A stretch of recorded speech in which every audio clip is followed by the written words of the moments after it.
স্মরণকালের ইতিহাসে সবচেয়ে মর্মান্তিক বিমান দুর্ঘটনা দেখল ভারত। আহমেদাবাদে উড্ডয়নের পরপরই একটি ছাত্রাবাসের উপর আছড়ে পড়ে এয়ার ইন্ডিয়ার এই বিমানটি মুহূর্তেই বিধ্বস্ত হয়, আশেপাশে ছড়িয়ে পড়ে আগুন। এতে 242 আরোহীর কেউই বেঁচে নেই বলে নিশ্চিত করেছে প্রশাসন। প্রাণ গেছে মেডিকেল হস্টেলের 5 শিক্ষার্থীর।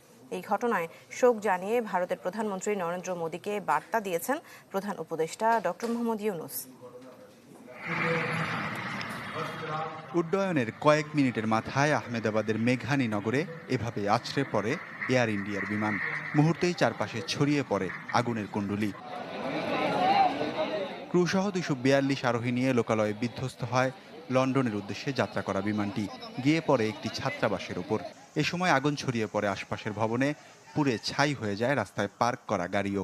দ্রুত স্থানীয়দের সাথে উদ্ধার কাজে যোগ দেয় ফায়ার সার্ভিসের কর্মীরা। গুরুতর আহতদের নেওয়া হয় স্থানীয় সিভিল হাসপাতালে। জানা গেছে, বিধ্বস্ত AI-171 ফ্লাইটটিতে ছিলেন গুজরাটের সাবেক মুখ্যমন্ত্রী বিজয় রূপানী। इंसिडेंट बनने के विदिन 2-3 मिनट्स में पुलिस, बाकी सभी बॉडियां, सिविल एडमिनिस्ट्रेशन, कॉर्पोरेशन वगैरह सभी लोग आ गए थे। फायर फाइटर वगैरह स्थल पे हाजिर है। কালার এক্সপার্ট, জর্জ স্যাপ এবং মাইল্ড অন হ্যান্ডস টেকনোলজি সমৃদ্ধ অরিক্স ক্রিস্টাল ওয়াশ আপনার লন্ড্রি এক্সপার্ট। বিমানের যাত্রীদের মধ্যে 53 জন ব্রিটিশ, 7 পর্তুগিজ এবং একজন কানাডিয়ান বাদে বাকিরা ভারতীয়। ঘটনায় শোক প্রকাশ করেছেন ভারতের প্রধানমন্ত্রী নরেন্দ্র মোদী ও ব্রিটেনের প্রধানমন্ত্রী কিয়ার স্টারমার। শোক জানিয়ে নরেন্দ্র মোদীকে বার্তা দিয়েছেন প্রধান উপদেষ্টা doctor Mohammad Yunus. Air India জানায়, AI-171 ফ্লাইটটি উড্ডয়নের কয়েক সেকেন্ড পরেই পাইলটের থেকে শেষ সিগন্যাল আসে।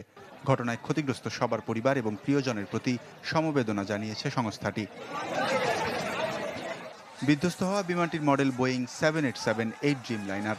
মাত্র 6 সপ্তাহ আগে এই মডেলের বিমানে 100 কোটি যাত্রী পরিবহনের মাইল ফলক অর্জন করে মার্কিন কোম্পানিটি। তাই এত বড় দুর্ঘটনার পর বিতর্কের মুখে পড়েছে নির্মাতা কোম্পানিও।